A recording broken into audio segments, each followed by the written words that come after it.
জামাত ইসলাম যদি ক্ষমতায় আসে এদেশ থেকে গান হারিয়ে যাবে, এদেশ থেকে শিক্ষা সংস্কৃতি হারিয়ে যাবে। আপনার দাড়ি না রাখার জন্য আপনার কিন্তু জরিমানা দেওয়া লাগবে। আগামী দিনে যে ক্ষমতা আসুক, আমাদের আমাদের বিএনপির তরফ থেকেই আমরা জালসার আহ্বান করব। এই আমার গত পরশু দিনকে আমার একটা অভিজ্ঞতা হয়েছে, এরা করে কি জামাত ইসলামের লোক বন্দি করে ভাড়া করে নিয়ে আসে, উনি পক্ষের লোকের দিয়ে কোনো কথা নেই, মা বোন অল্পতেই কাঁদে, এ মা তোমার স্বামীর ভালো হবে, তোমার বেটার ভালো হবে, তুমি কোরআন আর হাদিসের পক্ষে থাকো। ওরা কিন্তু মূলত এই তার লাগাইছে। এই বিষয়গুলি খেয়াল রাখবেন। আপাতত বিএনপির ভোট না হওয়া পর্যন্ত এই জালসায় একটা অবসর দেওয়া যাবে না, সব করে জামাতের পক্ষে যায়। আর জামাত এখন আওয়ামী লীগের চাইতে আমাদের জোরে শত্রু আছে, সে শত্রুর বাপ মানে এরা যে কত ভয়ঙ্কর টের পাবেন না হারে হারে।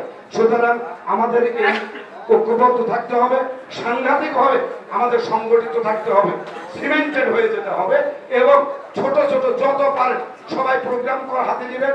এবং এখানে নেতৃবৃন্দ প্রচুর আছে, একজনের পেলাম না আরেকজনের নিয়ে হয়ে পারো ওই প্রোগ্রামে হাজির করাই দিয়ে প্রোগ্রামগুলি সাকসেস করেন, আমাদের মেসেজ পৌঁছে দেন। আমরা উদারনৈতিক দল করি, আমরা গণতান্ত্রিক দল করি এবং আমাদের হাতে বাংলাদেশ নিরাপদ, তারেক রহমানের হাতে বাংলাদেশ নিরাপদ, বেগম খালেদা জিয়ার হাতে বাংলাদেশ নিরাপদ, জাতীয়তাবাদী দলের হাতে বাংলাদেশ নিরাপদ, এদেশের শিক্ষা সংস্কৃতি সবকিছু নিরাপদ। সেই মেসেজটা আমাদের প্রত্যেকের কাছে দিতে হবে। কারণ জামাত ইসলাম যদি ক্ষমতায় আসে এদেশ থেকে গান হারিয়ে যাবে, এদেশ থেকে শিক্ষা সংস্কৃতি হারিয়ে যাবে।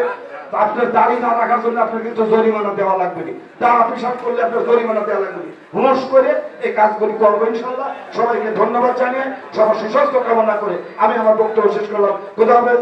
বাংলাদেশ জিন্দাবাদ। শহীদ জিয়া অমর হোক। জিন্দাবাদ। তারেক রহমান জিন্দাবাদ, জিন্দাবাদ, জিন্দাবাদ।